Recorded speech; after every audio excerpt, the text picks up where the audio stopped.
1877. 1877. Edison It's inventó when el fonógrafo. Edison invented the Un phonograph. aparato que utilizaba cilindros de A seda piece of machinery that used cylinders, para wax uso comercial. cylinders, for commercial use. En el 1900 In the comenzaron 1900s, máquinas they started to a make tocar discos. the record playing Un machines. mundo increíble que no A fantastic world that conocemos y que tuve we el don't know much privilegio about. de observar It's our past, a primera and I mano. had a chance Gracias a mi amigo to see Robert firsthand, DiLutis, thanks to my friend Robert DiLutis, clarinetista, clarinetist, de la Orquesta Sinfónica de Rochester, y ahora former profesor clarinetist in the de Rochester la Symphony, Universidad de Maryland, and clarinet College professor Park. at the University of Y Maryland da la in College casualidad Park. de que tuve la oportunidad de And estar it allí just so unas happened semanas mientras di cursos de that música I was en la teaching universidad. some music Así que, ¿por qué no visitar classes a mi in gran amigo College Park Robert DiLutis, a couple weeks ago, con so I quien got to visit compartí him. por muchos años An old friend of mine from the escuela Juilliard School, Juilliard School.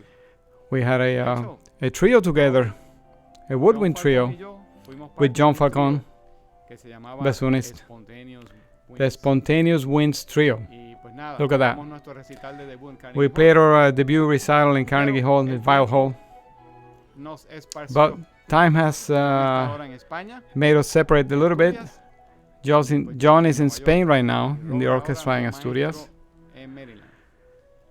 and Robert Y- is still teaching in Maryland. Mientras vemos este video, que fue muy improvisado, And de hecho, as we no see sabía this que iba a video, poder which is filmarlo, very entonces, improvised because I didn't know I was going to have a chance to interview him, creo que provoca un poco el pensamiento. it's thought-provoking Simplemente, just to think about the fact el hecho that de que son más de 100 años it's been over 100 desde que se years hizo la primera grabación, after the first recordings. y hoy día And today, la gente joven young people escucha or música everybody a través de listens to una music bocina por on Bluetooth. one speaker Y yo me through pregunto Bluetooth. si eso And I wonder suena mejor if we have come que lo that que far. tú vas a escuchar ahora mismo. If it's Porque that much el better than sentido what de la you're about to presencia hear. que tenían estos aparatos, Because the estamos sense of hablando de presence aparatos que that these things had, usaban they were cuerdas, completely no mechanical. tenían There was nada de no electricidad, electricity. era todo You had mecánico. to wind them up. Y me parece fascinante como And I think it's en 100 fascinating años y sí hemos how avanzado in mucho, 100 pero hay years cosas que no sé. there's still Quiero a lot que we me can digas learn. tu opinión. ¿Qué te parece? But Si given te your opinion, impresiona what do you think? escuchar un disco Do you think it's a 78, waste o of te time? parece una Or cosa muy do you think adecuada it's y, interesting to see piensas que es una pérdida de tiempo? this kind of Me gustaría saber historical tu opinión. artifacts? I'd like to A know. propósito, puedes comprar los discos de Robert, And you can buy como este que Robert's estamos escuchando, albums, like the one we're listening to right now, en su página in his website, thereadmachine.net. He also makes machines to make reeds, clarinet En reeds. la descripción, el enlace. I'll leave it in the Puedes comprar description. este disco. You can buy this LP, or also he's got other albums on También CD, tiene otros compact discs like this one, que puedes conseguir Salon en la Trio. página de Robert DiLutis, You can find it on the en la page, página de readmachine.com. thereadmachine.net. Gracias por ver este video y Thanks por for favor, watching, no dejes de dejar tus comentarios and please y subscribe. suscríbete si no lo has hecho. Leave your comments.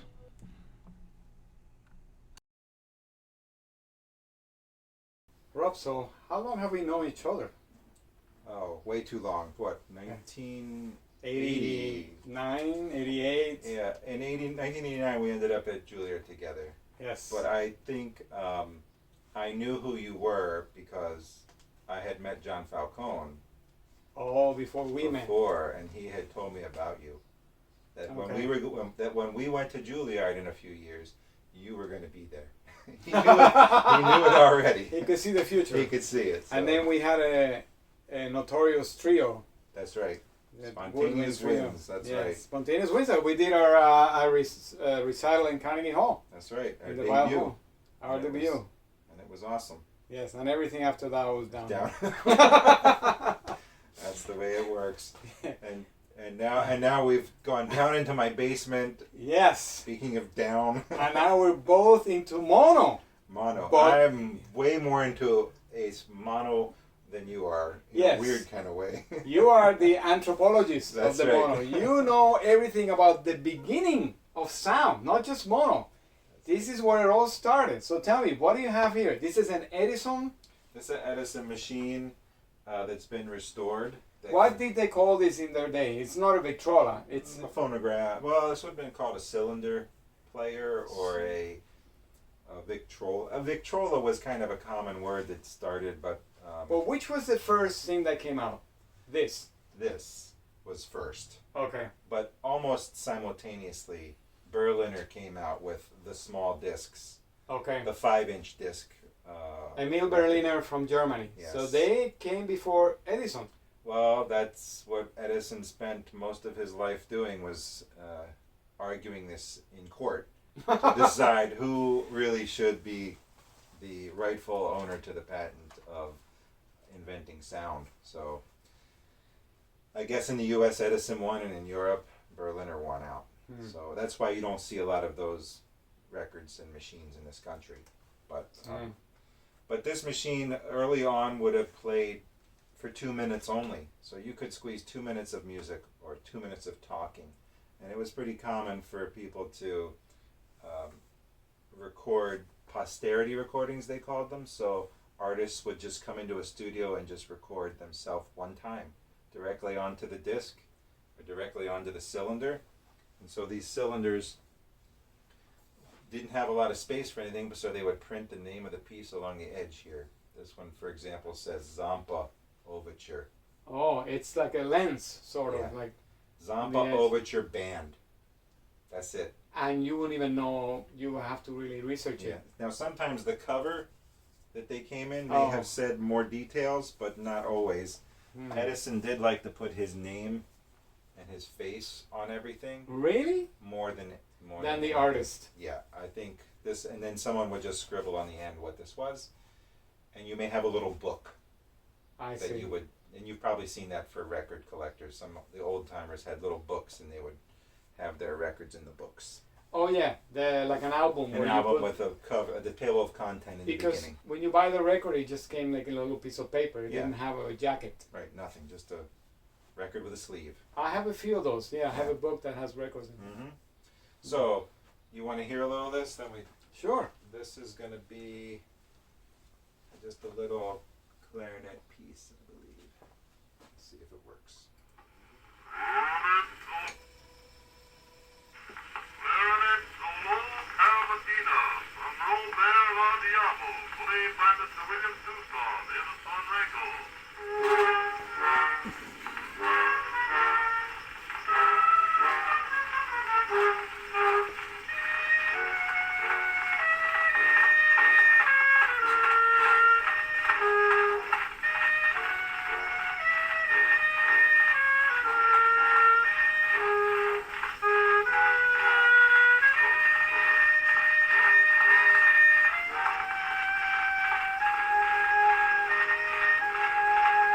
So this called Zampa. This is William Tucson playing a solo. He was Edison's favorite clarinetist. I already know what you think of him. Not the greatest sound. What are we talking, 1900? This is 1902, 1901. And just remember, the clarinet player would have to aim his clarinet into the bell. So one bell here and one bell here.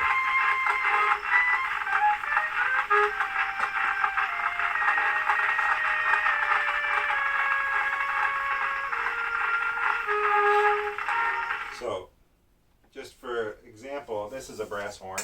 This was pretty common.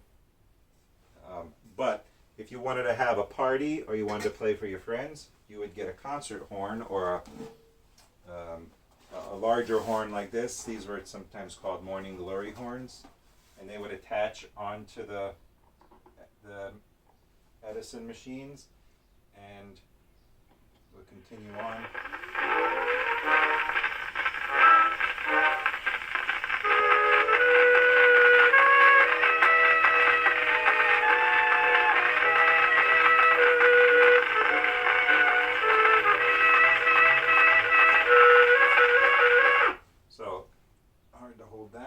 Is this made out of metal? This is metal as well. Okay. I can hear a little more body in the clarinet, a little fuller sound. Yeah, and so if I'm going to record, I will play into this. But they were decorated often, hand painted, and you can still find them for sale. Always not such great shape, but it depends on how much you'd like to pay. I've been offered a couple of Victrolas in the past, and I always say no. Like, Yeah. people don't want to keep them. They take a lot of time Yeah. and space to maintain them, Yeah. to have the space. But so my interest in this was not just, I just heard that clarinet player. I'm a clarinet player. So what would I sound like if I was back in the early 1900s recording myself? Would I sound just like that guy? Or was that the recording equipment? Or was that him?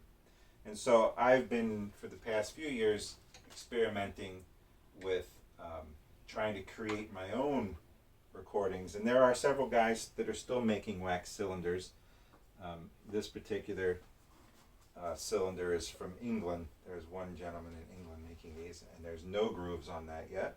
So that's a blank. It's like buying a blank cassette. That's right. This Sort is a of. blank, and you place it on the machine, and then you have to change the reproducer, which is the It's like the needle or something. needle and the stylus. You would change this with the. I can edit all this together. So here, this is a recorder stylus Okay. that actually does the opposite of the Of the playback. player, and you can see the way they mount in the machine. It's opposite. One is carving grooves, and one is rolling over the grooves. I see. So that's the trick to this method. So we place the recorder. And so you're also, you're interested in the history of the recordings, That's right. not the machines. It's a means to an end. You just want to be able to hear these very old recordings, clarinet players, orchestras, singers. That's right. And my interest is historical clarinetists. That's what I focus on. So who played clarinet in the Sousa band? Who played clarinet in the Met in 1905? What did they sound like? Are there any recordings that exist of them? Almost every member of the John Philip Sousa band made solo recordings. But we don't listen to them. We don't remember what they sound like. And, you hear a lot of people say musicians nowadays are so much better than they used to be. Right. Well, to a degree, certain things have improved, but there were some fantastic But then when players. you hear some of these things, you're like, oh my God, we were wrong. Yeah, and so you just never know what you're going to hear. And I have to say, I was so impressed when I heard your Victor machine upstairs with that mahogany horn. I was excited. I was elated to hear the sound that came out of that thing. I can only imagine what people felt, 100 years ago, how they felt when they heard that for the first time. And we will go up there and we will do what Edison called he called them sound tests. We'll go up and do one. So before the cylinder, was there anything else? Is this the first format to record?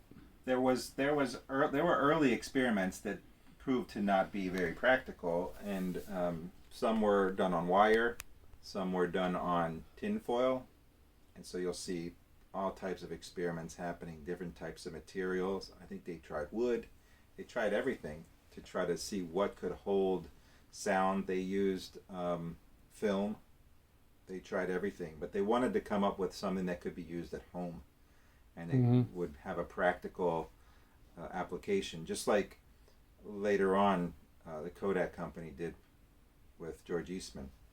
Mm-hmm. So all these cylinders, from wax to hard plastics, they have to be treated with care or they'll melt. Wax can melt. Oh, that's right. And then later on we moved into some of the shellacs, and I think that's a very interesting part of the recording history. Most people think of records, a lot of guys will say, play me some shellac, and you know what they mean. But shellac is actually just from a material that comes from the shellac bug. From a bug, yeah. And it's the poop of the shellac Yeah. bug. And it's really kind of gross if you think about it. But Oh, yeah. they made a process of getting a really hard material. And we actually use that same shellac in the applications for musical instruments of applying corks Yes. and pads. And Instead of glue, you use Yeah. shellac. It's more stable, I guess. yeah, and it has a very easy way of maneuvering the pad and floating it into position. So very interesting stuff. And so there was also wire. People could buy a wire recorder, or was that more of a professional? Or I think that was just an experimental type thing.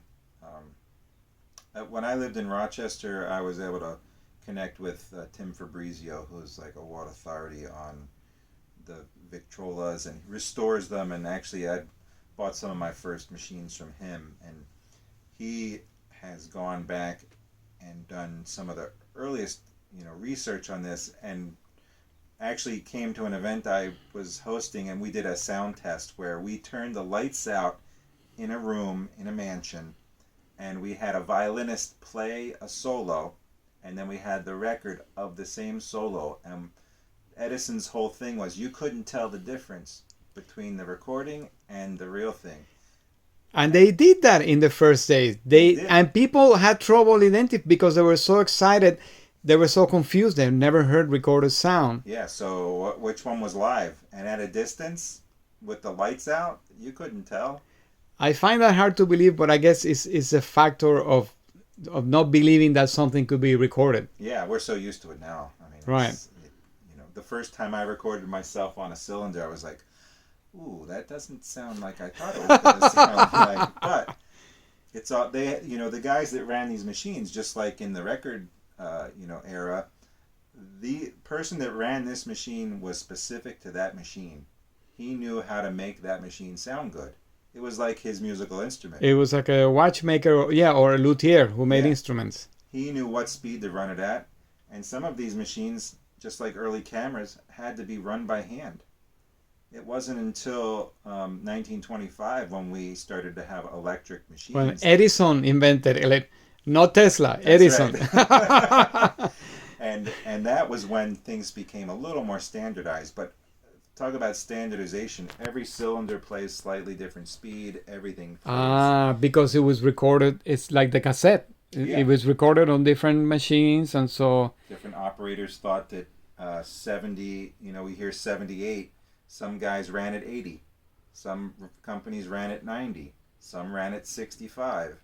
It just depended. Is it because they wanted to get to fit more stuff, or the quality of the sound, or the volume? I think that it was number one, economics, like you said.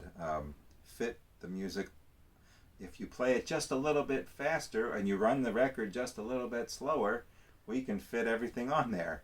There's the famous story of Stravinsky's Rite of Spring that was recorded for 78.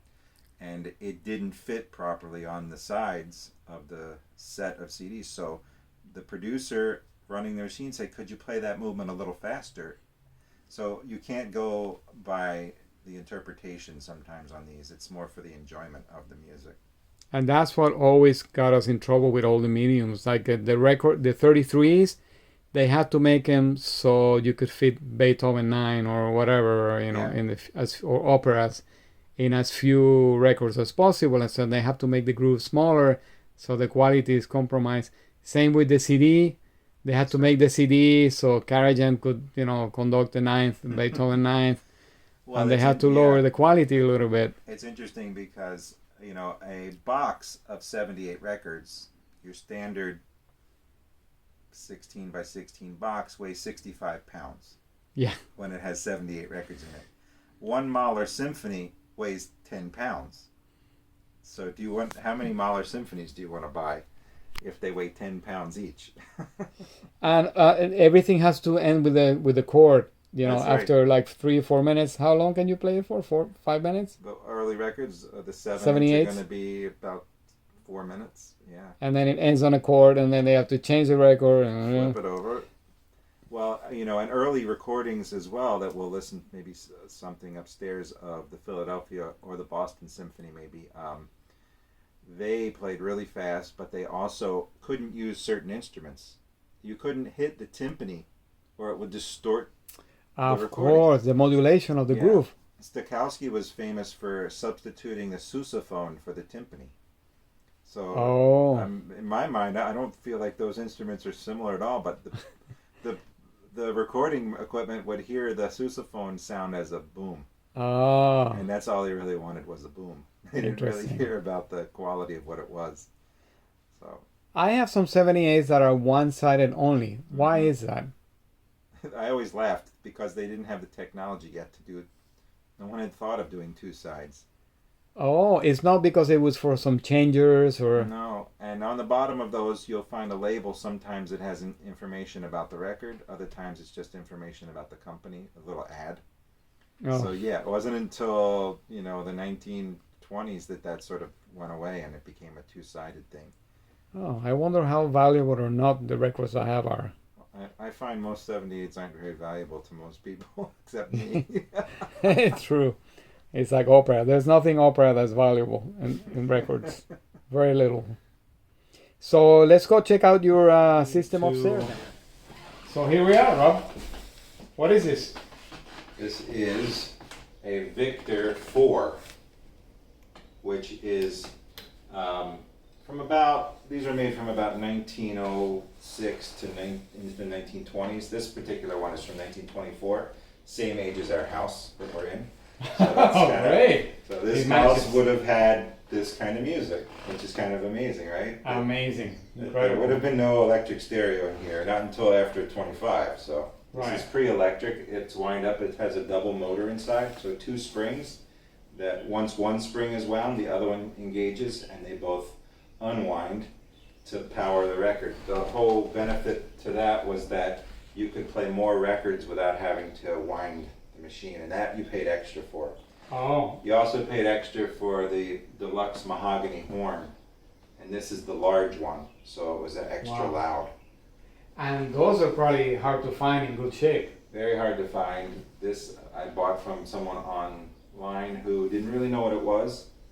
Okay. And sent it to me in a box. It was wrapped in carpet, and I restored the machine back to some original condition. Now the machine is only that top part. Only this. This is a different machine down here. That's from a Victrola or It's something. another Victrola here, which Right. I don't use that often because I prefer the sound from this. It's much more acoustically correct. Ah, You because can- that one, the sound went through the drawers, or This has the actual recording goes down. This one Oh. goes up into the room. So, So this this- box, the horn, it doesn't actually vibrate as much. It's kind of trapped in a box. okay. So this is free to vibrate with the air. And so when you listen to orchestras or you listen to soloists, you can feel the air vibrating if you stand close enough. Wow. Violin especially, but we're not going to listen to any violin. We're going to listen to some orchestra, and we're going to do some bassoon, and we're going to do some clarinet. Okay. But it's like the modern concept of horns too. You go to a movie theater and they use horns too, even though Yeah. they're modern speakers. The horns Yeah, work you've seen with it. compression. You've seen it. Yeah, it really does amplify. So this machine, we're going to play with a soft needle, which the needles that you could purchase for these machines came in soft, medium, and hard, Okay. or soft, medium, loud, and loud. So they're thicker, they get bigger and more bulky to vibrate more sound. So this is a recording from 1917 of the Boston Symphony Wow. with Carl Muck conducting. The finale from the Tchaikovsky Symphony, Fourth Symphony. Oh wait, virtuosic playing We'll see. and fast.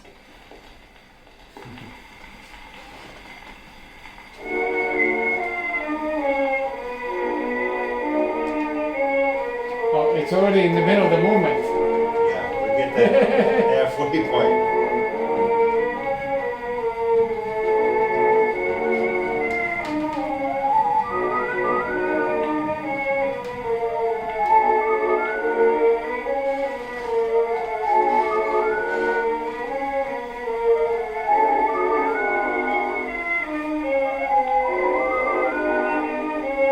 This machine has a speed control here, Like a pitch control. so I can slow it down a little bit. Or And it's like a brake, it's friction based.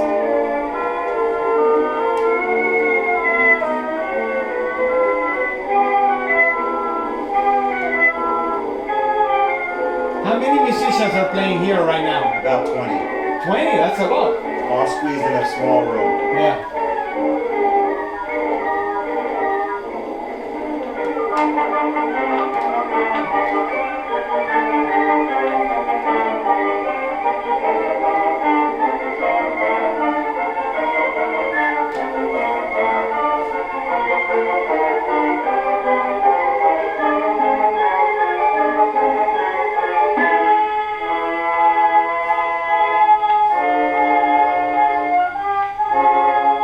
So no cymbals, because I would also throw the.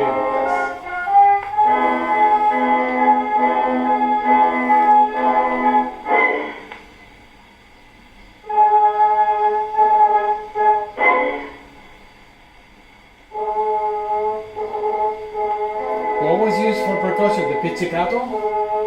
Yes. That bam, that's what I hear. It says pizzicato. Yes.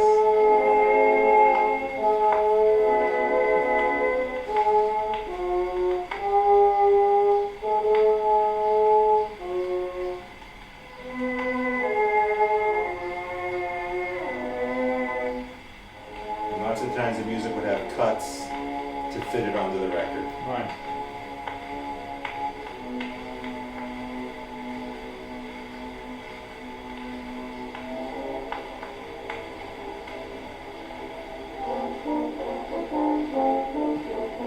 Looks like it's gonna make it to the end. I was thinking that we're gonna end the chord. I think it will. Oh. Who will be the other player there? 1917, I'm not sure. Could be Gillet.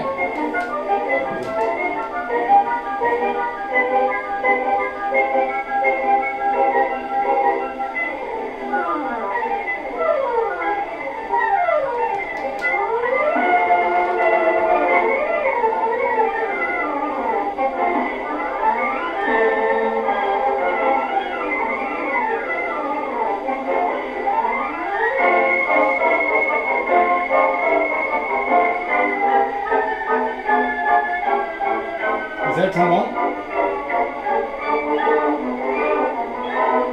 Way back from the speaker in the other room.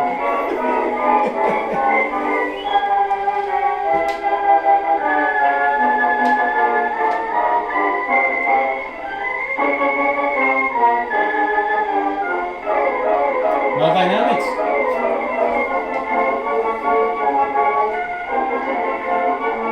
And they would have done several recordings of this Oh. in one session to have enough pressings to make the copies. Because it won't be just one other.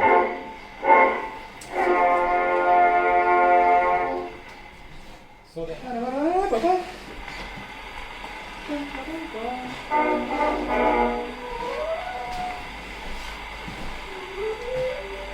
Si può.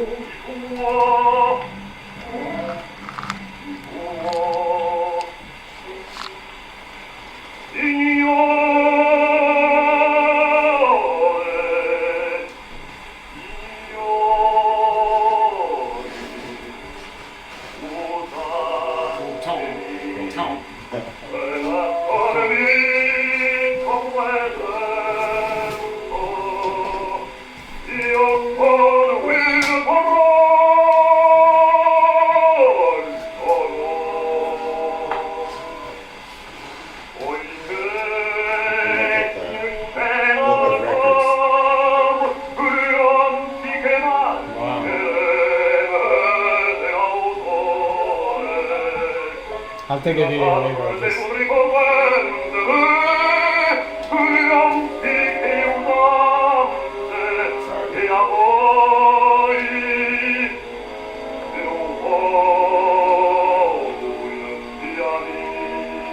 There's also an RCA book that talks about the history of it, Yes. which I don't have.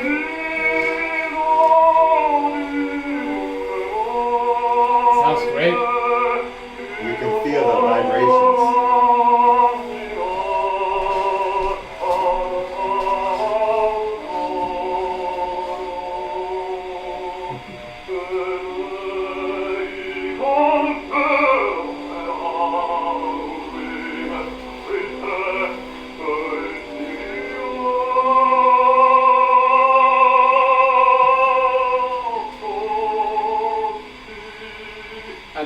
distortion. It's like he's right here.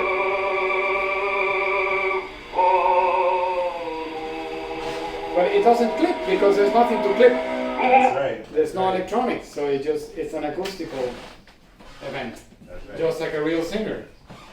Yeah. It was recorded in the way that it's being reproduced. Let's see if All right, let's hear it. Bassoon. Let's hear the bassoon. Virtuoso bassoon. Where's John when you need him? That's right. On a fiber needle.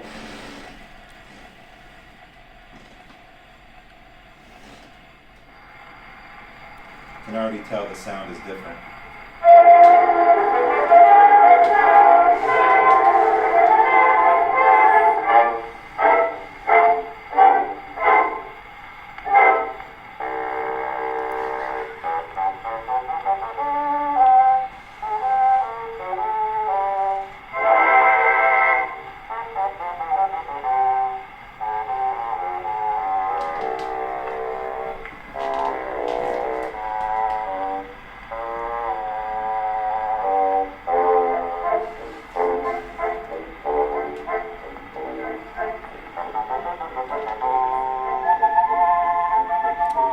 What piece is this? Just some. Little, Popular. piece, yeah. And do you know who the bassoonist was? Yeah, Carl Bergwald. I looked him up, but not a lot of information about him. But interesting though, let's do a comparison. And let's change the needle to something a little bit different. And let's go with a loud needle. And see if you can hear a difference in how the bassoon sounds.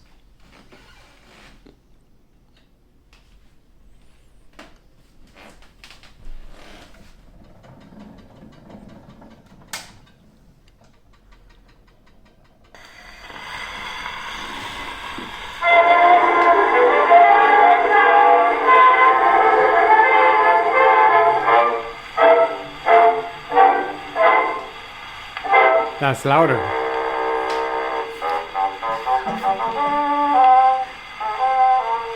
Totally different. Oh yeah. And it's just like what we talked about with modern equipment, how Yeah. that affects how the records sound. Yeah.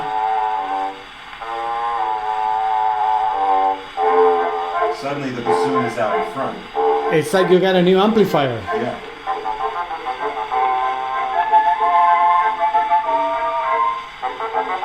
I kind of like this.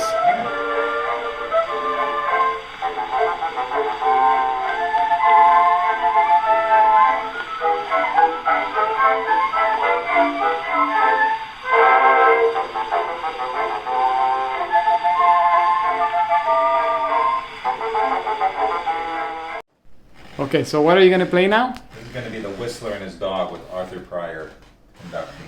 Is this a real orchestra or a band? This is the Arthur Pryor Band, which was made up of many of Sousa's players.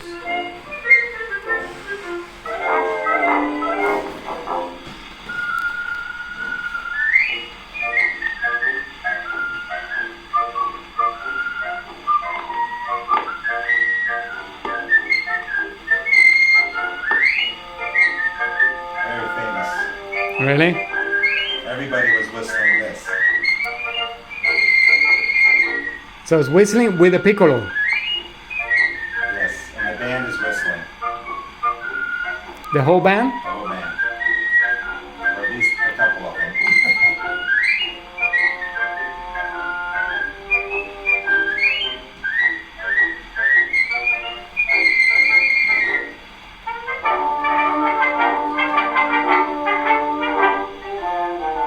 Arthur Pryor was the famous trombonist with the Sousa band. Oh. So he went rogue. He got his own band. Yes, and he conducted the Sousa band in all the recordings. Sousa never conducted any of his recordings. Oh.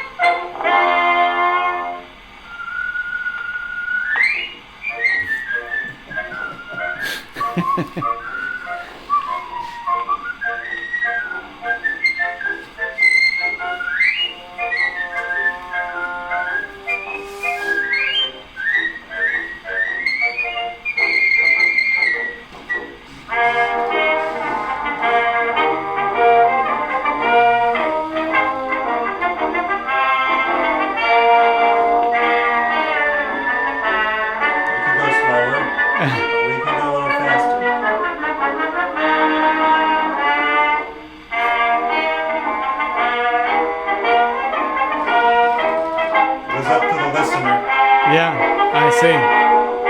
They wanted to last longer. Yeah, play a little slower. But mainly because of the variety and speeds that were produced on the records. Right.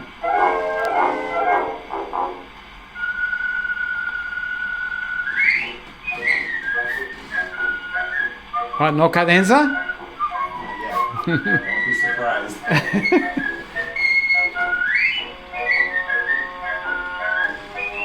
So this sort of led into the vaudeville artists, lots of them.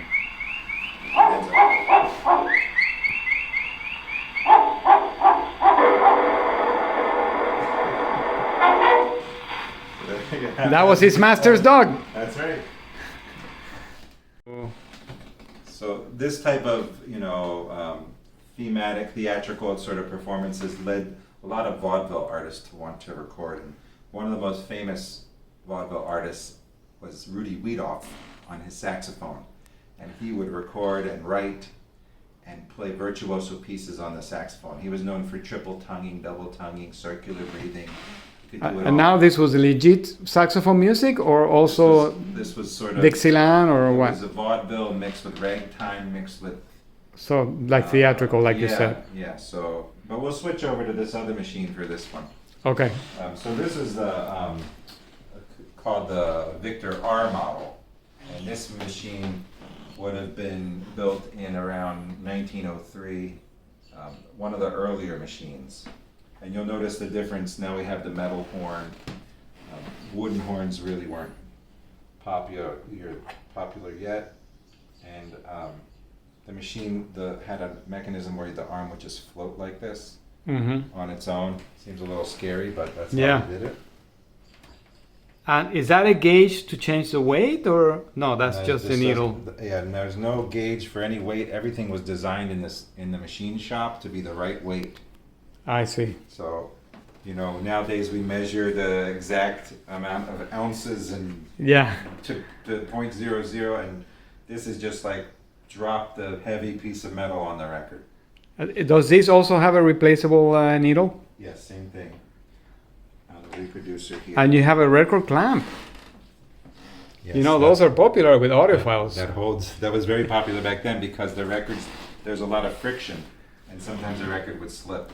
It would drag or something. Yeah. Oh, interesting. And so this is a piece Rudy Wiedoff wrote called Saxima. Now, is this similar to a Emil Berliner machine? Yeah, it's very similar, almost identical. Is it like a ripoff? I think so.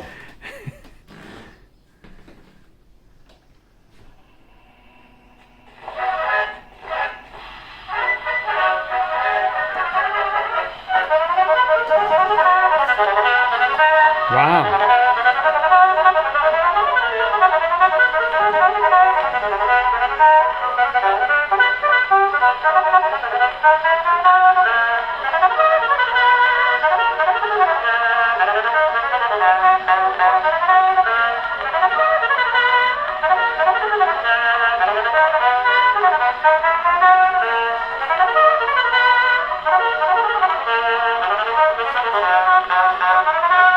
Interesting rhythm. You heard it all.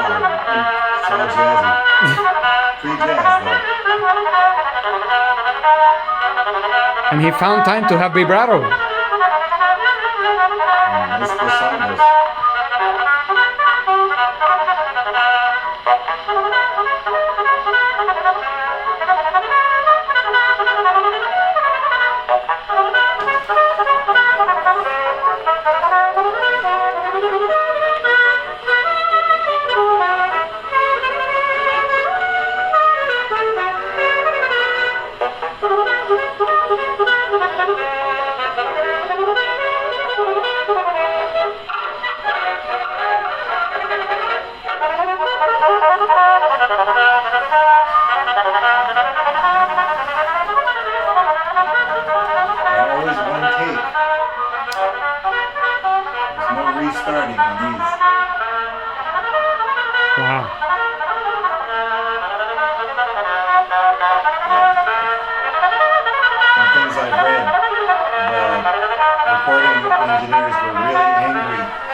to throw away material.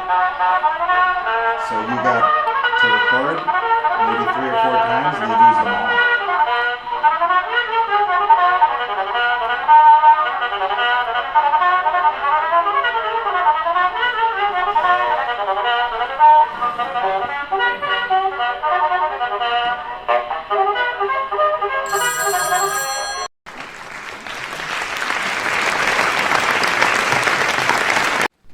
So, Robert, you know that I love mono, you love mono, you know the original source of mono. And I wonder, you know, today people are listening on these Bluetooth speakers and they only buy one speaker. So I have a feeling that since everyone is buying vinyl now and vinyl is so expensive, the only way is the resurgence of mono, because right now you can go to a thrift shop and buy mono for $1. If equipment manufacturers would make some kind of mono equipment to reproduce these records, it would be a hit. I mean, where do you see mono going? Yeah, well, you're on the forefront, and I agree with everything you said. I think that people have been listening to mono for the past 15, 20 years and didn't even realize that that little speaker coming out of their computer was mono, or that they weren't really set up with the right equipment to hear things being played in a stereo effect. And I guess why were people attracted to stereo? Why did people end up going to quadraphonic? Well, they wanted a better experience. They wanted to be surrounded by the music. If you don't want to be surrounded by the music, if you just want the music in your room, you don't really need stereo. It served a purpose.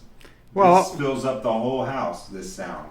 Well, the manufacturers, they could sell more speakers if you true. had stereo. And with quadraphonic, they should have had octatonic. Well, now they have, Now you 7.1 or whatever. Yeah, you 8. can have Bluetooth speakers all over your home, but wherever you're near, you're only having one mono sound. So I think you're right. I think there may be a resurgence, and there has been in obviously in LP recordings. 78's not quite as much, but in LPs. But to make the distinction between stereo and mono has been a real revelation. So I think, thanks to you partly for that. So I think I don't know, but for many people, I think this is going to be a really great endeavor to really go back and listen to those historic recordings in the true way that they were meant to be played, which is in mono on Yes. one speaker, and to really hear the true balance of those recordings. So yeah, you have that presence that you cannot get on stereo, even if you're listening to a mono record with 2 speakers. You're not going to feel that and immediacy. we even heard the differences here with different needles to change the balance of just what's coming out of a Victrola. So I'm hopeful more people in the history.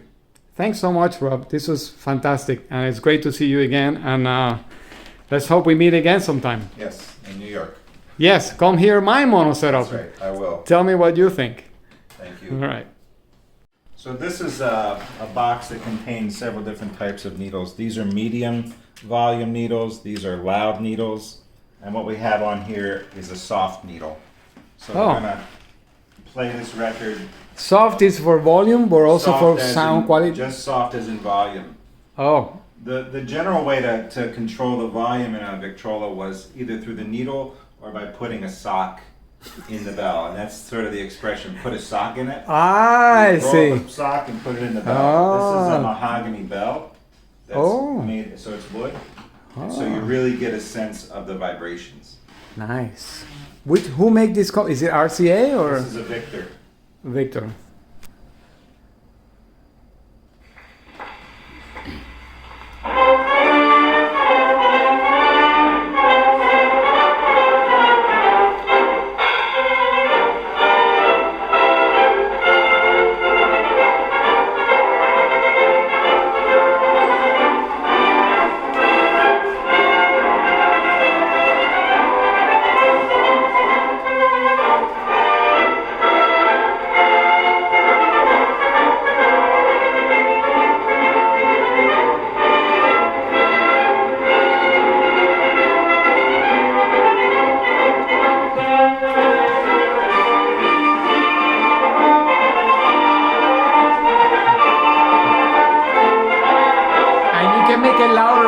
opening the doors? This is just sitting on another one.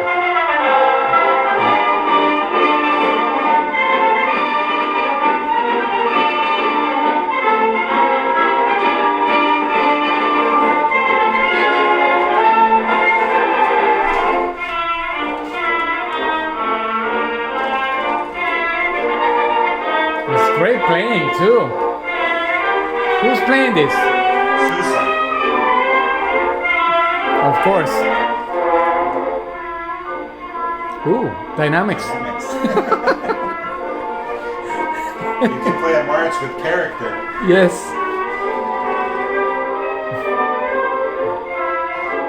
The cabinet below is where you store your records. What is that one for? This is a different unit here. Because that was for making it louder. No. No? But for the older ones. Yeah, for the older one. So this would be the horn for this unit. And then you would control with the doors, right?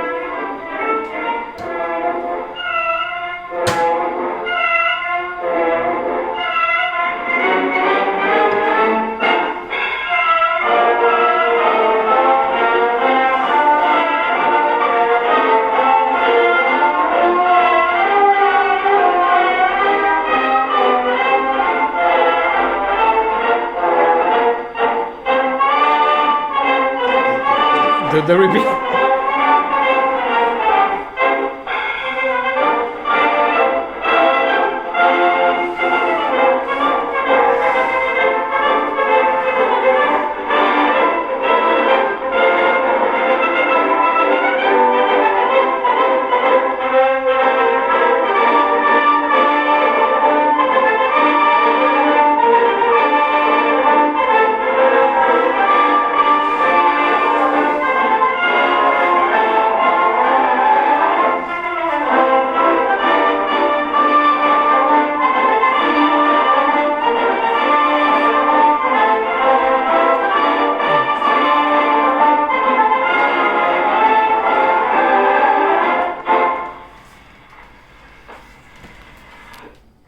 Wow. So this machine's from 1924. Wow. This machine is from 1906. So these were the first ones then. This was very early, right after Berliner had created his. This was about the same time Victor came out with this same machine. That's the company that makes it direct to this, Emil Berliner. Yes, That's the same. name. Yeah. And Berliner was doing these really small 5 and 6 inch records. You can see how small the disc is. Those records are super valuable. They run in the $200 to $500 range for those records. I don't have any. On eBay.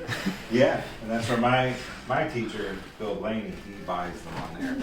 This was Patty was at an estate sale and saw this up on a shelf in some house about a mile away, and she sent me a picture, and it was all green, and this horn was smashed. Oh. And the parts were missed. This was missing, and so I went online, and there's a lot of Victrola Yeah. experts, and they have rooms full of the pieces. But I restored the horn just by with a hammer, Hammering it. smashing and rolling out and bought this. This corner was the turn here was missing, so someone was able to send me this turn, and I put it all back together. It looks beautiful. So this was $45, but they're valued around $5,000 now. Oh boy. Isn't that crazy? Amazing. When it's working like this, but you'll see the top is metal. Mhm. The arm. Look at the detail work here on the arm. Oh yeah. Serpentine. I have some 78s, but I'll have to consult with you, see if they're any good. Thank you, Robert. You're welcome. Y bien, ¿qué te parece? There we have it. What do you think? Increíble, ¿verdad? Incredible. Hace más de 100 años ya estábamos Over 100 traqueteando years, con we esto, were already ya estábamos tinkering and tweaking. cacharreando. Y hay gente como Robert que todavía there are people like mantiene Robert esa tradición who viva keep the y que tradition todavía nos for puede ayudar historians a entender and can help nuestro us pasado understand como our audiófilos. past as audiophiles. ¿Hemos progresado mucho? Have we Si estamos advanced escuchando a lot? música en casa con una bocinita Have we Bluetooth heard como la Bose, music por ejemplo, que at yo home compré, with, like my Bose ¿es speakers? tanto mejor eso que lo que tú Is that acabas de much escuchar? better than what you just heard? Déjame saber en tus Let me know comentarios. in your comments. Gracias. Thank you for watching.